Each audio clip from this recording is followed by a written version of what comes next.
Hang on. It's... There we go. Okay, so Okay. we did just have a slight technical issue. Okay. So we'll just kind of quickly reintroduce reintroduce the stream again. So apologies for that. I knew there was something that could go All wrong, good. but it's better to get it out of the way now. Okay, so just kind of repeat the last 2 minutes. Apologies for that. Yeah, so welcome to McRaeathon Blast from the Past. This is Sega Rally 2 10-year championship, which Peppercorn is going to be doing for us today. So I'll let you take it away. Apologies for the tech hit. No worries. It happens to the best of us. And that's just the rally spirit of pushing on with all of the issues and all of the mistakes, isn't it? Right. Incredibly honored to be here as the opening act. So, and arguably, this is the blast from the past that gave place to Colin McRae Rally. Wouldn't be here without Sega Rally. All right. Are we good tech-wise? Yeah, okay, we're all good. Good. Just checking in. Right. Yeah, all good. Right, let's just get on with the setup. We have... okay, right. This is a 10-year championship mode. This is a clean save, although because this is done with in-game timing, I'm gonna show that there are no save times, because this is how it works. Effectively, it's legitimate rally timing, because it's just the sum of stages. Right, but we do use the code to unlock all the cars, because I am weak for the early Delta. Right, we're gonna do some of the setup, which is done before the timer starts. And excuse me for going on with the full legal name. I always wonder about how long you could, because I remember Sega Rally 1 only having 3 letters, so the fact that it's got interestingly enough, 6 or 7. Usually, yeah, in this one it's 7. I'm not entirely sure why 7. Usually you see either trigraphs or 8 characters.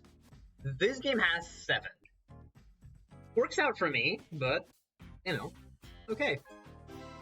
There's, again, because we haven't started any races, we can still do some setup, which we do because this is completely unnecessary for this arcade game, but it makes it really funny, especially if you go min-maxing a little. Brakes just slow us down, and maximum steering means more steering. Right. The time will start as soon as I press Start Rally, and if you would please count me down, so that we are on. I can do that. Okay, here we go. Ready? Mm-hmm. 3, 2, 1, go! All right. 3, 2, 1, go! As I said, I adore that there is this earlier Delta in the game, because I know that the Evo Integrale is iconic, and it's, to this day, I think, the most successful rally car, but I love the early Delta HF. There is a fun boxy look to it, and also as much as people love the white Martini livery, I love the 89 red Sanremo Martini. It's almost like Dazzle camo, with the broken up pattern on the side. Right.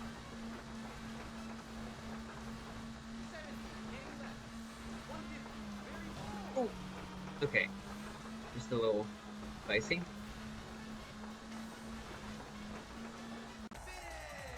Okay. Overall, I'm just gonna follow up some more about the run, because there's 10 years, each of them is 4 stages.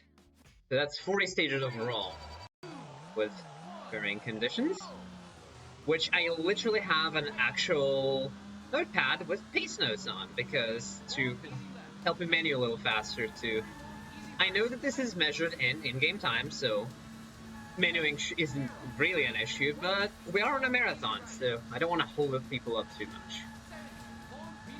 Besides, this should be interesting to look at, and menuing isn't. Okay? Hopefully the music is balanced, because part of getting a 1998 game to run involves a lot of workarounds, including one that runs the music through a separate process.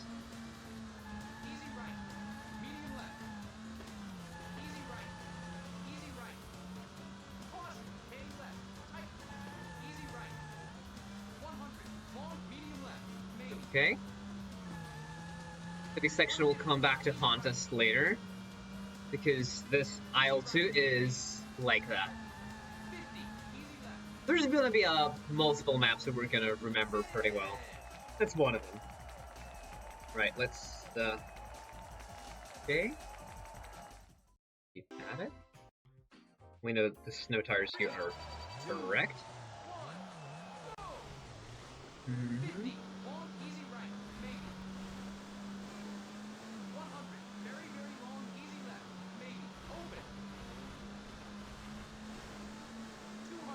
Honestly, seeing as I've not experienced Sega Rally as a child, it's not necessarily a nostalgic game to me. I've experienced it way later after experiencing Colin McRae.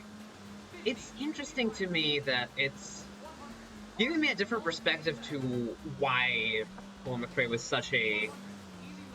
CMR has been such a revolution, because while this is very fun and very engaging, it is not necessarily realistic. It's realistic enough to make it feel like very invested, but it's very much this 90s flair of Sega and, you know, being larger than life. Exaggerated and was fantasy-like. Same way like Daytona is not at all how oval racing happens. Or Sega GT, not at all how GT does. But okay, this is the first time we have to change tires, because the game puts us on slicks while in the pouring rain. In a moment of trying to teach the player to pay attention to the information screen. So I do have a question. Yes? Regarding Sega Rally 2. Which is, so with a 10-year championship, normally in Sega Rally 1, the first Sega Rally, Yeah? the championship with like on one lap would take around 3 and a bit minutes, but if you did a 3-lap championship, it'd take about 9.5 to 10 minutes. Yeah. In the 10-year championship in this, is it based off a certain amount of laps, or no, is it there like are 1 lap the per 10-year race, championship was their attempt to introduce a more conventional career sort of mode, because usually this has the traditional arcade championship, which is just, you know, for about 4 minutes. It's just 4 tracks back to back, and they're set, and there's no setup, there's no nothing. You jump in, and it happens like an arcade. This was their attempt at making a, you know, more of a conventional home, like a PC game progression. There are 10 years which you unlock one by one, and they unlock different cars later. We will not see the unlock screens because we haven't unlocked everything. And usually the years run out about 4 or 5 minutes each, and there's 10 of them. So it's, you don't really see, there are no lap counts in this, per se. So I do need to ask. So it looks like the car list for this game looks pretty amazing, given how many cars were in the first game, which was just 2, 3 if you include the Stratos, I think. Admittedly, I think in the home port there were a couple, but I don't know. Possibly, right. But I do remember there only being like, I mean, obviously for like the main arcade port, it was mainly 2 that everyone remembers, but there was like the bonus car and stuff. With this one though, it's a lot more. Yeah. Is there a particular car? Obviously, you picked this one because it's more your favourite, but is it a case of one particular car? Yes, I'm using the that was Delta more simply dominant because it's than the visually rest? my favorite. It's not the best car for speedrunning. Arguably, the 205 T16 is much more powerful. Alternatively, the 37 is, I think, has the best power to weight. I think speedrunners agree that ironically, the front-wheel drive 306 Maxi could be the fastest, but it's not very fun to look at because this is a game that's very much built about those big slides and like going lock to lock fast and all of that fun slidey stuff. None of which happens with the 306 because of how front-wheel drive it is. There is a bit of trivia with the 306 actually, Huh? which was back in the, funnily enough, probably around the time this game was released. But it's well known. I don't. Do you know the reason why the 306 was so popular? I know, because it actually, in the F2 Championship, it has actually been able to put up a fight to the full-size WRC Group A. Yeah. And again, this is part of why F2 was so exciting, and this is why the actual WRC officials didn't like it. Because the WRC Group A was supposed to be the pinnacle of technology, the most advanced stuff there is. And then the F2, which was supposed to be like a, like a junior category, is putting up a significant fight. And because they were, at the time, I think, in the same championship, that meant the F2s could actually steal points from WRC. Which, a lot of drivers weren't happy about that. One of the main things as well, which you might know as well, but apart from the 306 Maxi, it wasn't the first French car. It was the first French car that took the fight to the big guys, but then there was another one that came along a little bit later. The Maxi Megane, among others. I was going to say the Citroen Zara before it even became the Zara is also excellent. The Zara before it became. The problem is before with the Zara, I don't think it gets as much. Well, it gets a lot of recognition for when it was in the WRC, but I feel like it's kind of cheating if you include that, because the car that participated in the kit car versus the rally thing, it was the same car. It was just there was a bit more to it, whereas the 306 Maxi was a kit car, and then when Peugeot was in the WRC, it was a 206. Okay. So it was like two different cars. Honestly, that was, I feel like that was kind of an interesting part about this sort of era of late 90s, early 2000s WRC, is that the homologation rules that were kind of lifted. When you think about the WRC specials, it's like, there was never four-wheel drive 206.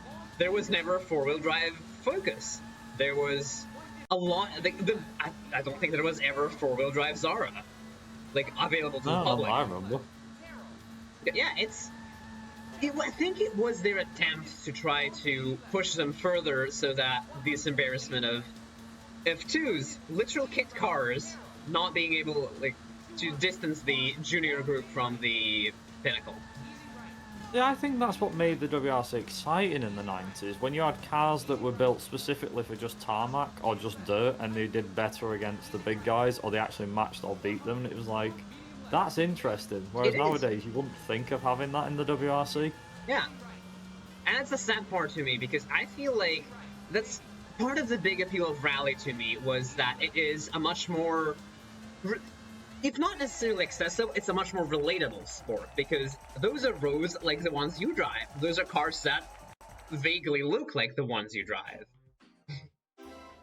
And that part of accessibility was really big to me, because it's like, I understand that they are in no means, even like the homologation specials that were available to the public, they are not the slightest bit, not very distant from the real, like, production vehicle cars, but even then, there was something really fun about it, and that's why I mourn the loss of NR4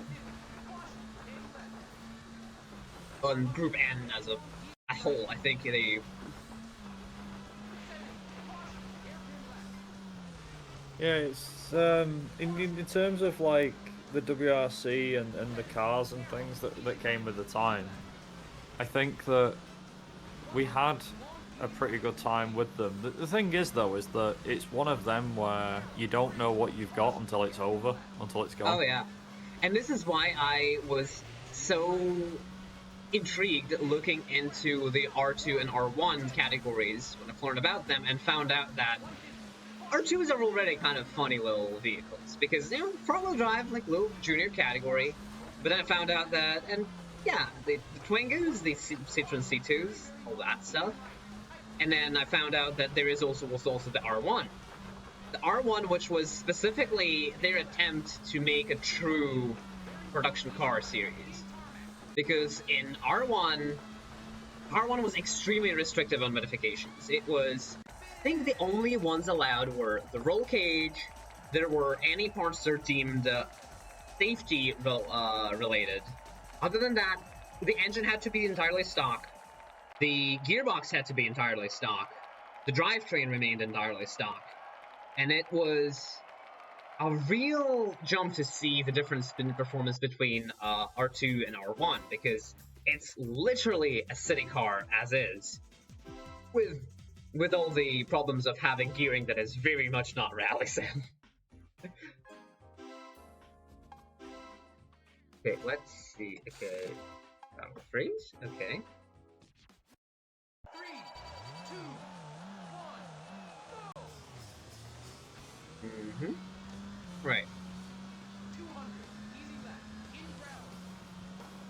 But focusing back on the nostalgic vibe, though, yes, it's really funny that this actually embraced the whole bit about the F2 cricket cars, because this game has the 306 Maxi, it has the Maxi Megane, and it has, which I don't think even was a true F2 kit car, it has the 106, which doesn't even, like, at least the 306 has the power to weight ratio, because it has 200-ish horsepower, I believe, 250. Meanwhile, the 106 is truly in this game is honest to what it is, with 100-something. Which is, again, this game works on fantasy rules, so you very well could take it and win stuff in it. But even then, this game very much embraced that. Okay, let's see. Money G3. Yep. Okay. Checking with my face notes.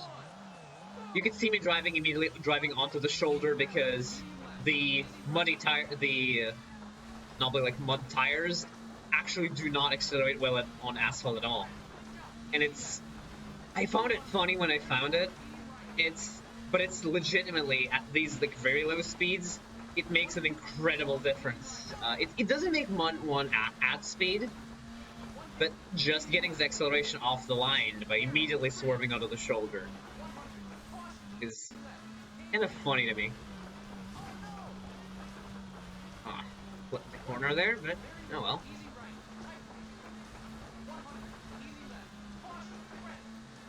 But yes, as far as the car list goes, I feel like it's even like a big expansion from the arcade version, because the arcade version of Sega Rally 2 had, let me think, I think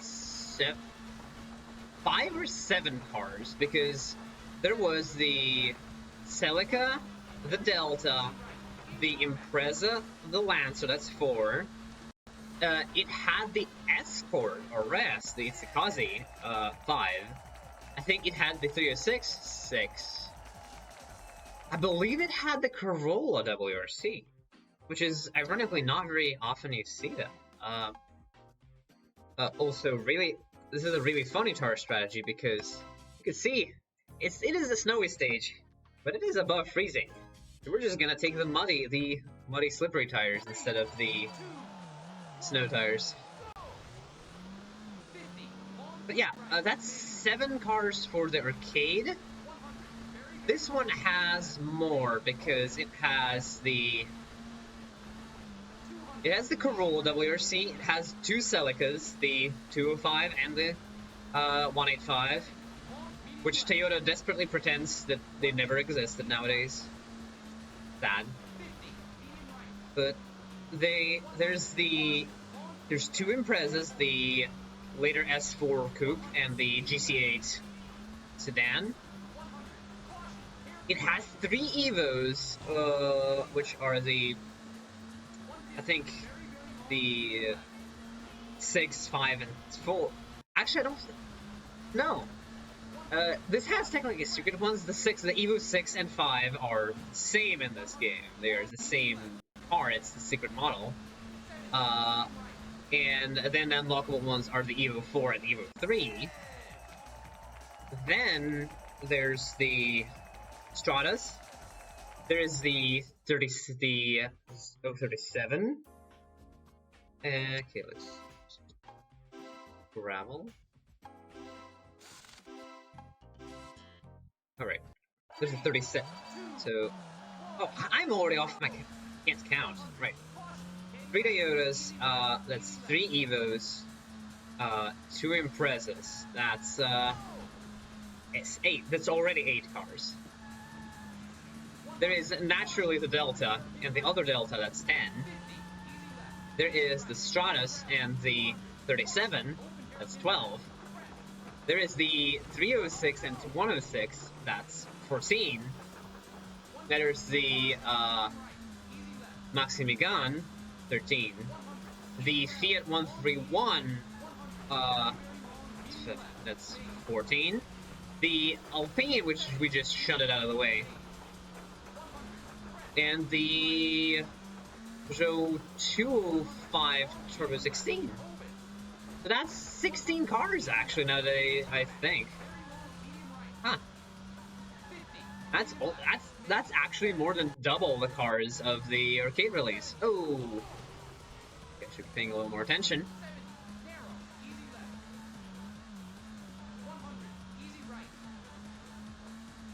Is indeed more than twice the. Okay. That's year 3. So we're making our progress. Also, I'm. Yep. Checking in on the chat for a second. Yeah, driving on dirt goes faster. Driving on dirt, if you have mud, driving on mud in mud tires makes you faster than mud tires on tarmac do. Right. Let's see. Okay. LA1. Okay, yeah, we have the right tires for this. Okay. 3, 2, 1, go! 100, long, medium right, open. 70, easy left, narrow, bridge. 200. L1 is the. Yeah, okay. Right, correct. Easy right. Narrow, easy right. 200, long, medium right. I love this sort of era of games where it's the middle ground between custom tracks and open worlds. This era of let's make a location and have multiple layouts at every location, because it's really fun, and it was always exciting to me to look at areas and recognize that, oh, this is where the other track goes. This is where the other layout goes. And it gives you a sense of location, but it allows you to have much more varied ones, as opposed to full open world. And I think it's kind of an interesting middle ground we don't see a whole lot of lately. Okay, yes, okay, that's through a mountain. We have to, take trees. Okay. 3, 2, 1, go! 150, in tarmac, easy right. 100, easy left, narrow, bridge. Okay. 100, Right. left, maybe. 150. I'm gonna focus a little on this one because the hairpin in this is a little hard to get in the rain, because I am not entirely sure how these specific tires behave. They do between the surfaces.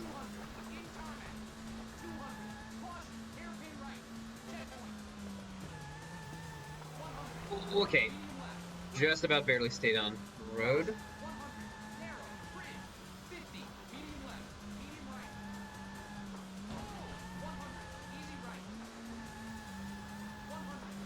Okay.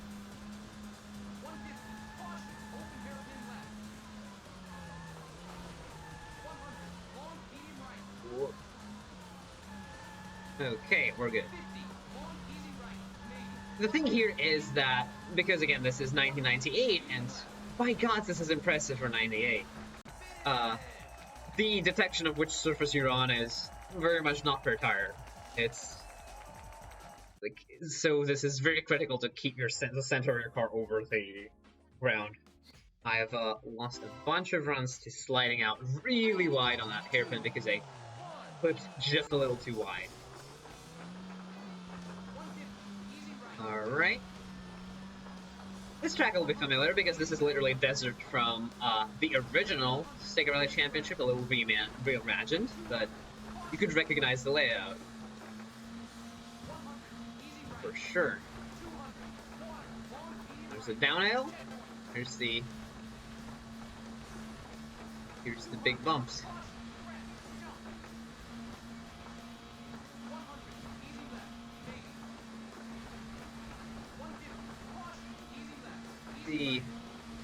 No brakes. Full. Yes, we got one of the full sends at Desert 2.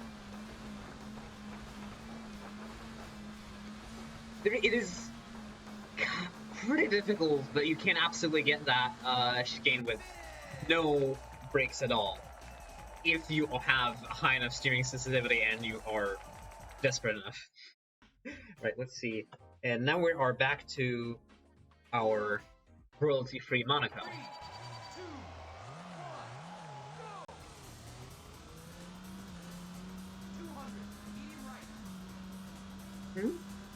All right.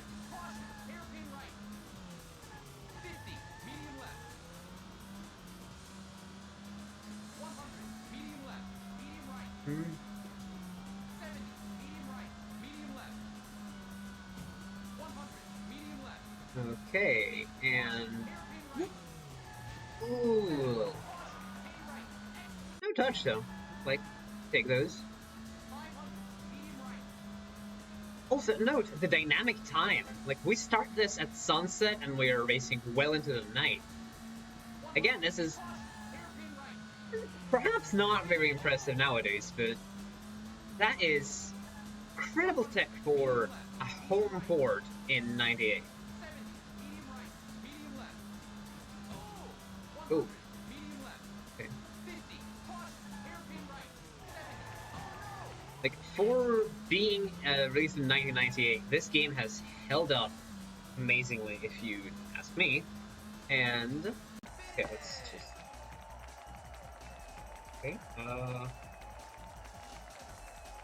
right. We just yeah. The exit year 5. It's interesting. Alright, let's see. Okay, 4. I'm very glad it saves the setup file for you. Okay, yeah, okay. Just double checking with my pace notes. Because I have physical pace notes here. Because I would rather not be looking through the settings every time. Oh. I'm also gonna say this. I just said that, yeah, this game is held up excellently, mostly because the controls are extremely responsive. And because of that, it plays excellently. It looks great. And I'm saying this because this game is officially abandonware.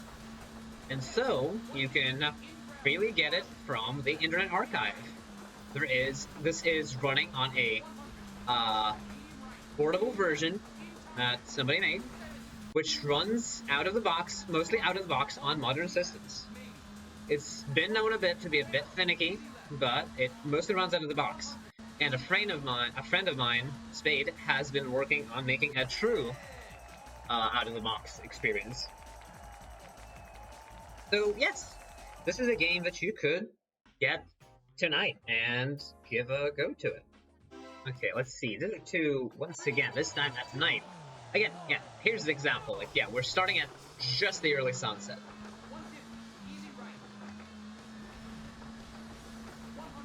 And also, I will point out something else, is that it's a small detail for a game that didn't have to do it, because this is 98 and details are costly.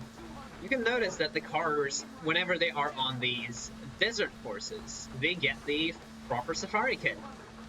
Right now, you can only see the extra, the pencil headlights on headlamps that are roughly where, like, my wing mirrors are.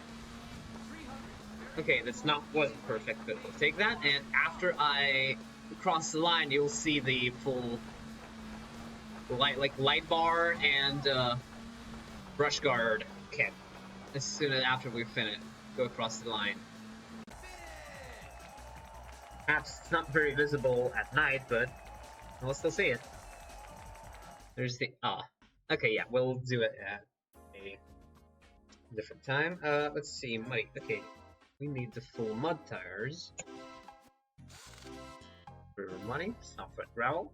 3, 2, 1, go!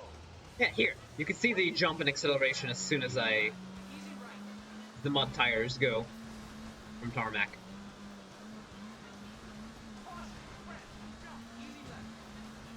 Which is honestly actually realistic, because I imagine if we're talking like proper off-road like mud terrain tires, like not gravels but like proper mud terrain like knobblies, yeah, those would probably accelerate better in the dirt than they would on hard surface.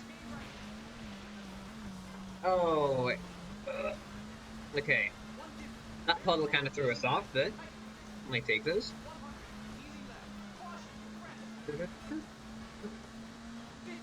easy right, 100, medium left, 10, 100, caution, crest, 1. One thing I absolutely adore about how this game is I love how dynamic the attack is. Like, it's not just reading off of attack and engine noises, is that it's not just reading one value, is that you can see how much the needle jumps and moves as you go over terrain. And it gives it much more alive feeling as opposed to just being, you know, a calculated value. It gives it a sense of being a proper a machine that is going through more load or less load. You will probably not see it as much here on this tarmac stage, but I urge you to pay attention to it at some point on a gravel, because it's honestly, it's such a small detail, and yet I absolutely adore it.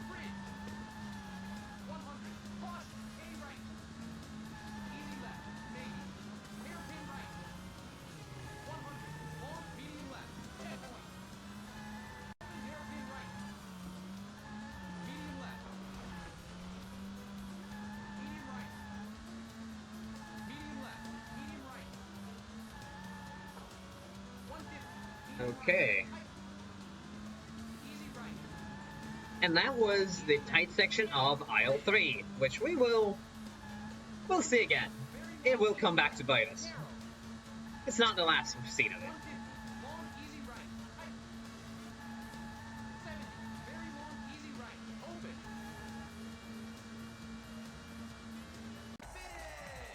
Okay.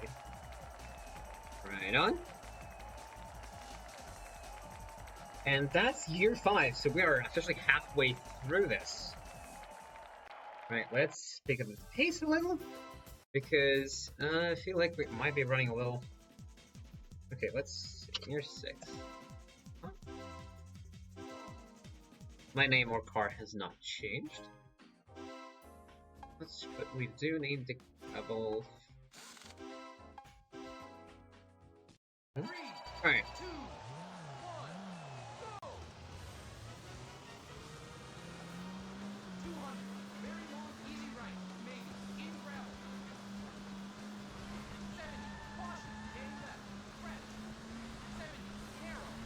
Yeah, there you go. You see how much the needle moves and bounces, and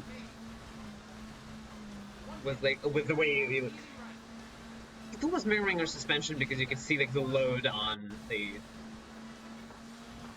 and I adore it. It's perhaps a little exaggerated, but honestly, I don't care. It fits in that fantasy.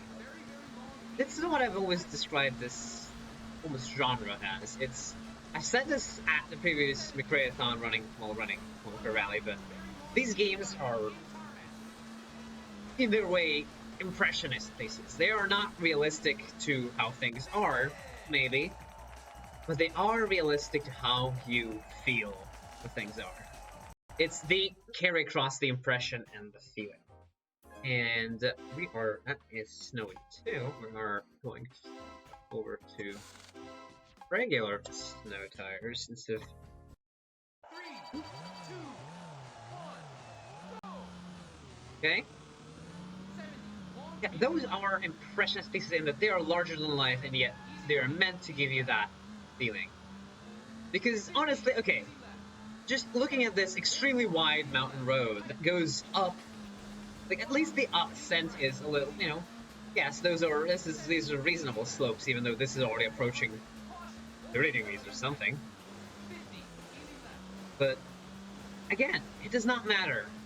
In the moment, all that matters, it looks vaguely realistic enough to let you suspend that disbelief, and then you go down this absurdly steep downhill section of it.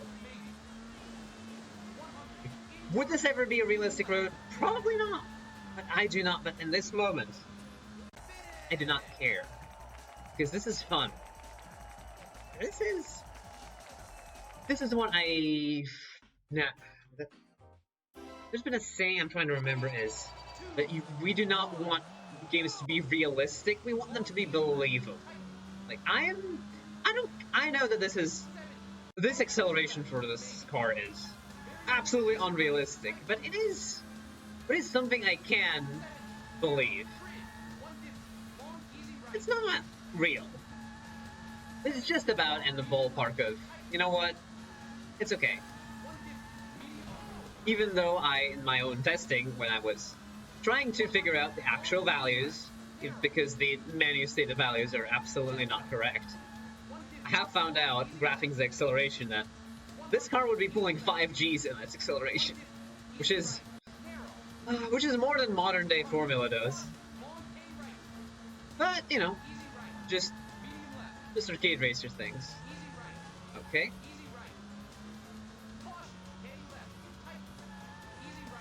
Ooh. Little tail straight.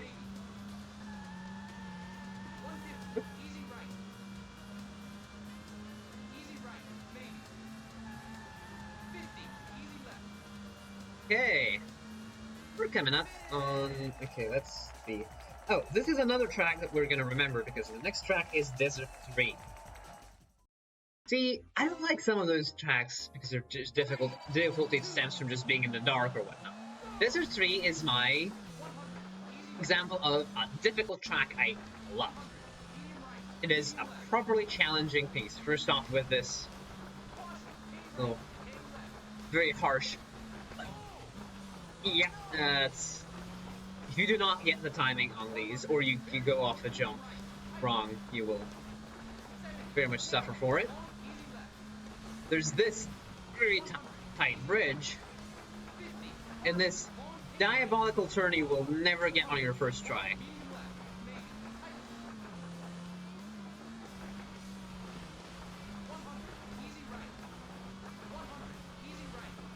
There's a couple more really difficult bits here, like trying to go around this corner here, because you can easily catch a little too much air. Another naturally occurring chicane.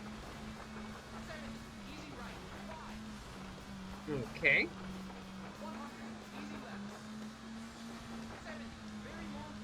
There you go. Ooh, a little wide.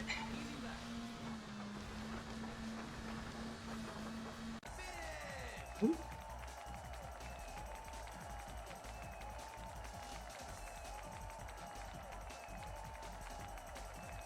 Okay, let's see. That's year 6, and let's just skip over to year 7. Again, another part of classic games that I adore is you can menu really fast. It loads as soon as the menu exists. So if you want to spam through it, you can spam through it. Right. And here's the example of a bad difficult track, because remember that ice lake from earlier? This is the same ice lake, except now you're doing it blind. There is no external lighting there, because this is an ice lake. This is entirely just memory and vague directions.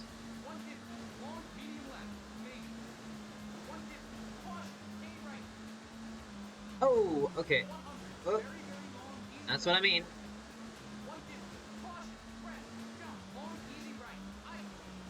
Nice.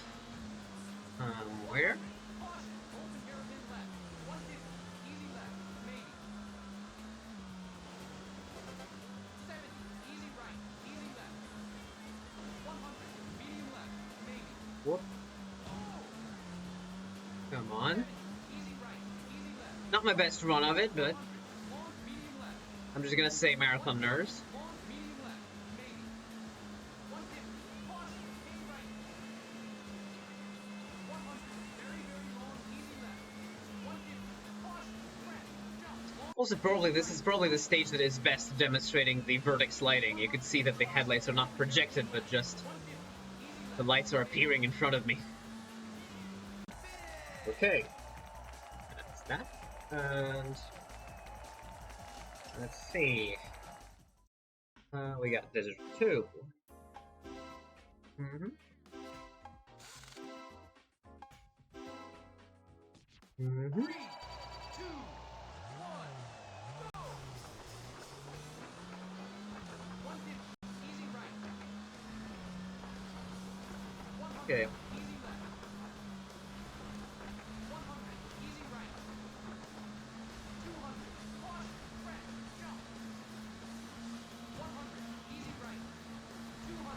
So just kind of coming in real quick. This is a stage I recognise. Exactly. I was mentioning it once that this is, you can recognize that this is a reimagining of the original desert from the original Sega Rally Championship. I will admit, I do like the idea of. I mean, it was noticeable when as soon as you started, but the weather effects are a big improvement, a very big addition. Yeah, and the fact that they're not very dynamic, but they appear dynamic enough for 98, and it's such an impressive thing they even managed to do that. Thing is, in Sega Rally 3, the one that followed up after this, Uh-huh. they had Okay. 3 or 4 stages like the regular games did. Yeah. But in terms of like how the games all worked, it was like, oh yeah, so you've got to do, you've got to do a certain amount of stages. But I think what really made the difference was obviously the graphical side was a big upside. But then there was like the puddles on the tracks and grooves and things like that was left in like sand and stuff, like actual tire marks. Like your car could accidentally go into Sega, I remember the Sega Rally Revo. It actually, that was one of the big selling points, wasn't it? That the terrain deformation. Yeah. So That you was do the like issue. one lap and you put tire marks in, and then you go the second. found it like, "Ooh, really turn it off." weird at the time that there was the Sega Rally Revo, which was, it was really great. It plays awesomely, but it only had like the equivalent of the arcade mode, where you're driving against other cars on a lapping circuit. And okay, fair, it's more rallycross than rally, but sure. And then you had Sega Rally 2006, which was the opposite, in that it was a Sega Rally focused on the single player experience. And then they just made them separate. And also never released 2006 outside of Japan, sadly. Yeah, it's one that I played a little bit on emulator, and I couldn't get into it for some reason. But it's not much different from like Revo, though. That's the thing. The Revo is excellent. It is, Revo but it's plays like you. Me and a friend of mine said that we absolutely stand by our statement that like you could release Revo right now, and it would play well. Yeah. Okay. That was Mountain. Okay. Okay. Let's. Revo stands up absolutely well. If you just bump up the resolution, you probably wouldn't even necessarily need to touch up the textures much. It plays well, it runs on modern systems because, yes, I don't remember what the actual arcade hardware was. The arcade hardware was essentially becoming just PCs. So it didn't even take a whole lot to port it. Unlike these, which were very faithful, but were not direct arcade ports. This is always one thing for me that has let the side down over the years, where arcade racing games have gone downhill, but at the same time, there are some interesting projects that are on the horizon and in indie developers, which is really good. For me, I think it's one thing that is key to this is losing sight of the. Again, what I've said about this is that this game is, if excuse me being maybe artsy a little, is this is an impressionist game in that it's not realistic. It is not. It is not true to how rallying is, but it's true to your impression of it. This is what you feel. This is what you, as a kid, watch and feel like it should be. It carries over the impression and the feeling, and it's that arcade school. It's specifically, it feels realistic enough. It's believable.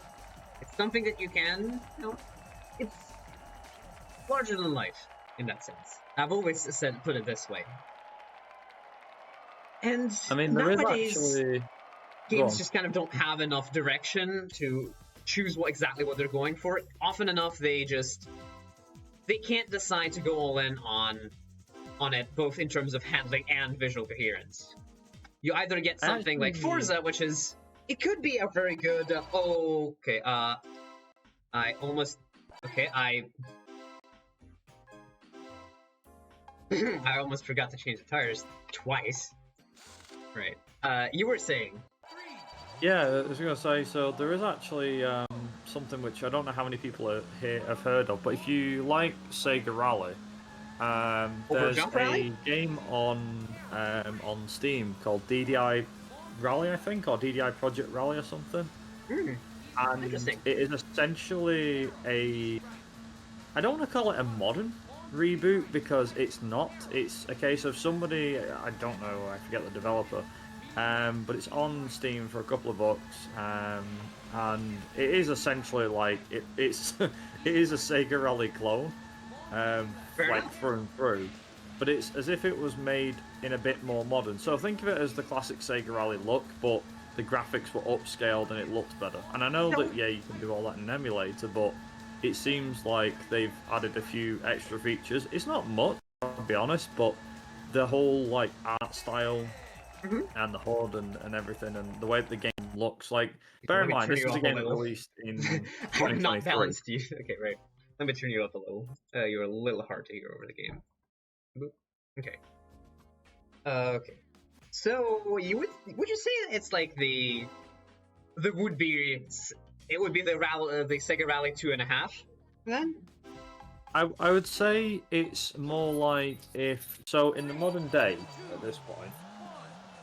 In the modern day, with all the whole remakes and stuff like that, so like recently Dead Rising got a deluxe remaster thing, and it was completely remade from the ground up. But then some games have had not remakes, just remastered, so they've been upscaled for modern hardware. This is more of a case of if you took Sega Rally 1 and give it the remaster treatment, that's it. It's not like a major improvement over Sega Rally. I mean, I wouldn't know, I haven't really played it, but from what I've seen of gameplay-wise, it is very much a Sega Rally 1 remaster through and through. Fair enough. There's a similar project out there I've seen, which is called Overjump Rally, which is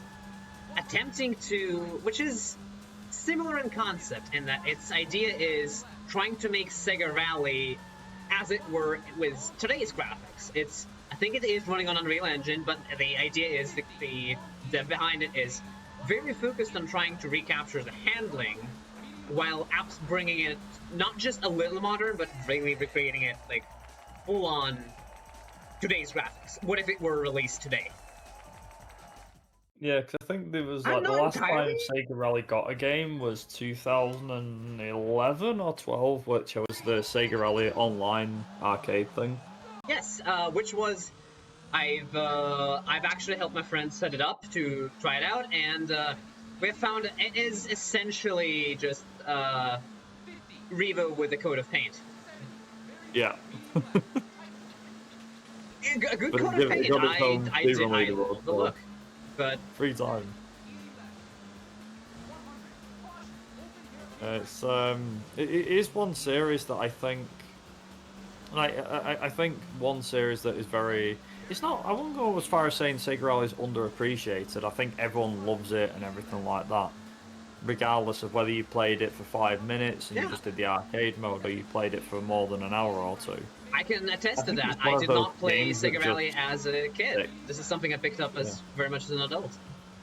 It just sticks with you wherever you go because it's not difficult to get into. It's one of them games that, in my opinion, easy to get into, hard to master. Mm-hmm. And the other part is it's very much focused on its presentation, and that it's a lot of games try to too much to pander to you, Forza Horizon and the like, but this is it very much treats you on equal ground. It's just prove yourself, but at the same time, it's very open-minded. It's very cheerful in that way. It does not. It is hard, but it does not demand harshly. It's just prove yourself. It is a game that challenges you, but at the same time, it does not challenge you in the same way that a sim does, being very, distant to you. Like, no, look at how much the game celebrates every time you finish. It's a game that is very excited for you. It's a game that wants you to be excited for it. But it keeps its distance in that it's not just, praising you for everything. And that is a balance that has been kind of lost lately. I see a lot of games either falling into pandering to the player too much, or going the same way and being entirely indifferent to the player, or trying to be Dark Souls and being actively hostile to the player. This balance I is... think a lot of problems come with the modern gaming industry. I know that, like, if we look back on the 90s with, like, nostalgia glasses and go, the 90s was great. But the other thing is, as well, there was a lot of games that weren't great that came out in the late 90s to 2000s, but at the same time, you're going to get that with every generation. So it's not like when we're talking about, Sega Rally was great back in the day, we're not talking about that from a perspective of, it's because we was young back then. We didn't have all these responsibilities as an adult back then, and so on. It is just genuinely seen as games nowadays are focused on graphical side of things. They were back then as well. I feel like it's not even like the problem of design. It's a problem of games being such a big business nowadays that you need shareholders, and it's a lot easier to sell people on better graphics because you can tie specific numbers to it. You cannot put numbers to vibes. You cannot put numbers to presentation. Speaking of, like, modern games as well, I think that in terms of what we've had in the last couple of years, we have had some absolute gems for racing games. Yes. And the thing is that not all of them are AAA masterpieces. I'm not talking Gran Turismo 7 or anything like absolutely that. Absolutely not. I'd say things like Art of Rally, the initial Drift games, recently Victory Heat Rally, which has been one of my favourite games. Yeah, and the key thing... There's some incredible games that have come through the indie game scene. It has been amazing. Okay, we're going to do another very funny tire strat here, going on full dry tires, full summer tires, because there is enough asphalt here. It's not raining, it's above zero. So, but going back to the games, this is why I'm saying it's not all doom and gloom, because making a game is now more accessible than ever. It is more easy than ever to put a vision to reality, and this is how we get gems like Art of Rally or Victory Heat Rally. And the thing about them is, they are games. The thing that puts them apart, in my opinion, is not even like the physics or anything. It's that they are examples of incredibly coherent direction. They are put together with a vision in mind. Everything fits. The visuals and the handling and everything. That often enough with AAA. It's just because of the scale of everything. It's hard to get this amount of coherence. It has to be a lot more modular, and things are going to only loosely be aligned, especially with the the community design problems. But I do believe that it is not all doom and gloom. We are. I think it's just. I mean, let's be honest. I think with racing games, especially, it is just a case of personal taste. That's the main It thing. is. But also, realistically speaking, though, it is a matter of taste, but it's also a matter of having something to choose from. Because for how wide how many games we seem to have, realistically, if I try to think of racing games that released this year, like if a friend asks me what's a good recent arcade racer that I can get into this year, I don't exactly know. There are less. It is a problem of saturation, I think, because it was in. If we look at the 90s, it was entirely possible for a kid to be able to play most modern racing releases at the day and know what's the right fit for you. Nowadays, there are at the same time so many games, and yet so few of them that we can all play together. See, here's the thing. I feel like with racing games, especially, if I compare the modern day now to back then, you had the likes of Colin McRae, Concrete Rally, V Rally, Sega Rally. Exactly. Still a lot of What else? Driver, Gran Turismo, just to name a few. Yeah. But in terms of the game's selection, the variety you got, was that if you were looking for something that was a bit of a, not a slugfest, I don't want to call it that, but if you wanted something that, challenged your ability for driving games, you'd probably go with something like Gran Turismo, because it's like championships, the driving model is a lot more sophisticated than something like Sega Rally 2, for example. Like, driving a car on this is a lot easier than it is on Gran Turismo. It is.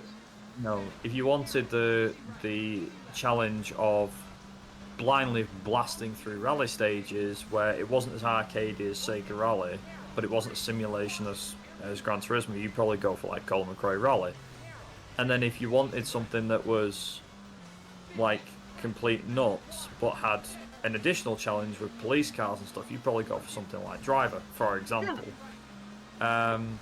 But nowadays, if I wanted a challenge, that would be basically any AAA racing game for me.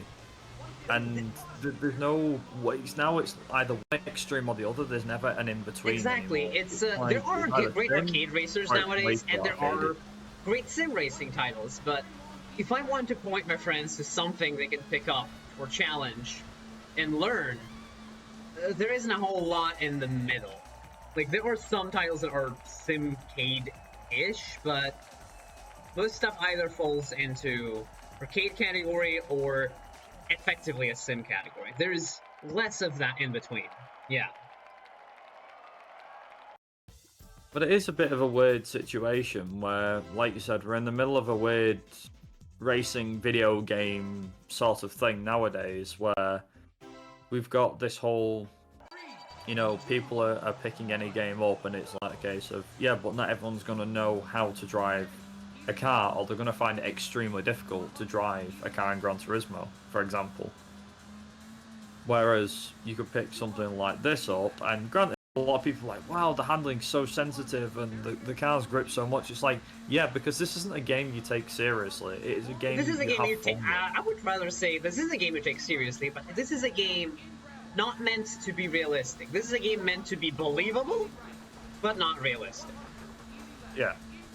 It's fair to say that not every racing game is going to be easy to beat, because if that was the case, racing games would be boring if they were too easy. That's just how it is. I think any game would be boring if it was too easy. Like, there has to be some sort of challenge. For example, again, to go back to like a more modern racing game, which for me has been amazing, was it, like I said, Victory Heat Rally that came out last month, and I was playing it non-stop for a good week and a bit. I've done a good few runs of it. And the handling model of that is really strange because it's an arcade style model with a It's weird super drift mechanic. and it's a super scalar looking game, pretty much. Yeah, it's very reminiscent of like the pixel-esque art style, mixed with like the characters from an anime series. If I'm being fair, I think they do look very anime-ish, but Yeah. at the same time, that's what gives the game character and charm and makes it playable. And I'll be honest, when you start the game, you start playing, yeah, some people will struggle. It's gonna happen. And it's a normal thing. This is something I want more players and developers to understand. It's okay if your players struggle. It's okay if you struggle at a game. What I'm saying is, it's part of the process. Like Gran Turismo, is that if you struggle, you will struggle a hell of a lot longer until you get your head around how the handling works and how to control the car and how to drive around the corner. Whereas with Victory Rally, you will struggle, but you'll make it easier as you go. The difficulty curve balances out, and the player skill will soon quickly overcome the difficulty, and they'll enjoy it more. But then as they go through the game, the difficulty catches up. To which point you've now actually really got to be try-harding, so to speak, to beat the AI. I'm going to put it a little differently in that the thing is with Gran Turismo is if you're struggling to understand it, and like at the very least you have the learning tools, you have the driving tests, there are some way to help people that do not have the requisite knowledge. The problem is if you're jumping from an arcade title into something like more realistic, a lot of the times it's just there's a lot of prerequisite knowledge that is not as common. Like it's kind of this. I was often said it's similar to fighting games in that it is a genre that is hard to approach because to really enjoy it requires a lot of prerequisite knowledge. And this is why the thing that racing games need the most, especially like realistic ones, is they need better learning tools. Because there is, if you are excited to do racing and you pick your first sim racing title or something, you are effectively left on your own to figure out how to do that. Because there is no really in between, there is no primer to get started. And that's something that fighting games have been doing recently, is that introducing a lot more learning tools, introducing more assistance. I'm finishing up and moment. Yeah, it's it does like you said, it does make things very interesting when it comes to racing games because, like you said, you've got so many different adventures, and I say adventures, but so many different types of games. Like, for example, as I'm sure people here may agree or may not agree and everything like that, is that there are games that haven't had a series release in 20 years. I think F-Zero comes to mind. Oh, yeah. That's not had a full game in years. I know we've had this F-Zero 99 or whatever it is for the Switch, but it's not really a full game. It's more just it feels very much like it is F-Zero, but it's not an F-Zero game. It is more of a quick cash grab to me. You know, that sort of thing. Okay, we're coming up on the final track. This is the final track, though. That will... Technically, there is a bonus track if I win this, but the time will come up as soon as I finish this track, so just heads up. Oh, okay, that was not ideal.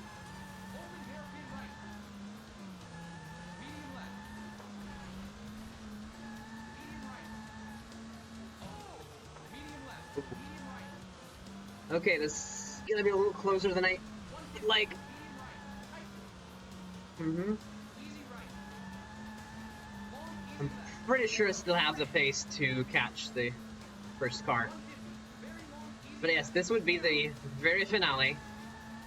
We're coming up to the line.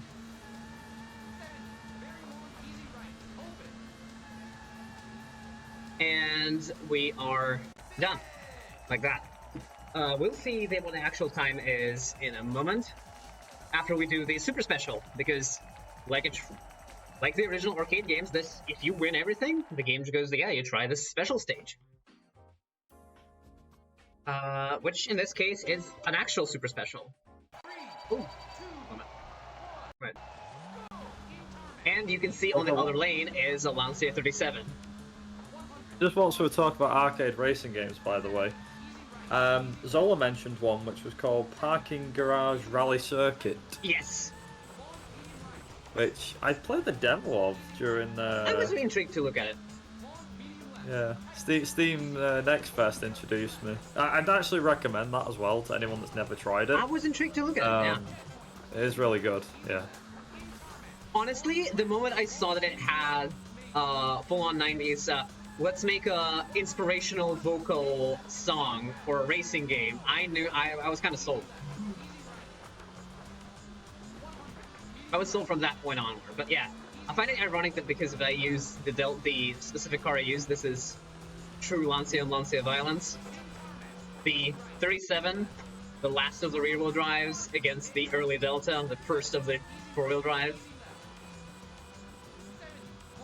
Italian violence.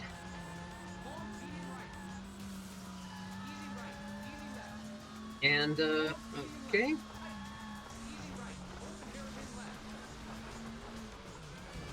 Oh. Ugh. Rough on my end.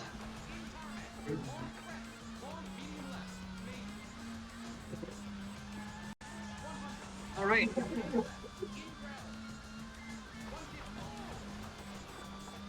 And that should be...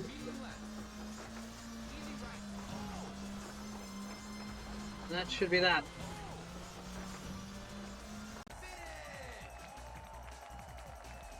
Okay. GG. And, yes, and now we'll go to look at the record screen. And see what our So actual... just to give you a heads up, so the time was when you finished the last stage, wasn't it? No. We're looking at, for the run, we'll be looking at the full sum of all the championships. To look at, so it's true rally timing. Right, okay. Yeah. So it's a case of, like you said, you've got RTA, you've got IGT, you've got... I know, it's IGT, it's in-game timing, but at the same time, we are on marathon, so which is why I submitted the whole, estimate for this. Yeah, that's Right. not problem. I mean, I stopped the timer at the end of the 10th championship when it was done. I'm underestimate, and I'm just glad I'm underestimate. Right. No, it's no problem. Right. There we go. Right, and now let's go and see what the final time is. The final time is 44 minutes 39 seconds, which would have been bitten my world record if I didn't set another one yesterday. So that's that for the encore, and that's that for almost a world record run as an opener for this event. Thanks for having me here. That's pretty cool. I like that. That's pretty awesome. The fact that you got very close, like you said, it would have been. I almost set an encore. Yeah. This is the time I amazing. set on at Fastest First yesterday was actually a 44:29. So less than 10 seconds off. And it's still nice. it would have still bitten the old world record. So there's that. Very nice. All right. Thanks for having me.